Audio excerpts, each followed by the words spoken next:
ប្រូនេះបាន7ខៀនដូចគ្នាពីអ្នកនេះដឹងតែមានអ្នកឈ្នះមួយអ្នកអស់គ្នាតែមិនដឹងថាមួយណាអ្នកអស់គ្នាចាក់មួយណាទេមកនេះប្រូ EX នេះឬក៏ Moro ចាក់មកពីអ្នកនឹងអត់គ្នាទាំងពីរមែនអត់គ្នាទាំងពីរអំបិល EX ចាអូខេ EX អូគេចាក់ EX ច្រើនណាស់នេះគណៈពេលនេះ EX ឬក៏ Moro គណៈពេលនេះ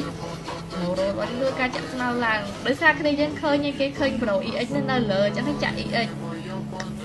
ឃើញគ្នានឹងក្រោមមិនប្រកាសទេចាំមើលគណៈពេលនេះដឹងថា EX ឬ Moro អាយ៉ាគណៈពេលនេះគេថា EX របស់យើងត្រូវគ្រាប់មកគេហើយធ្វើការ hurt មួយសិនហើយជូរីស្គាល់ខ្ញុំអត់គាត់ដែរអេម៉ា Gaming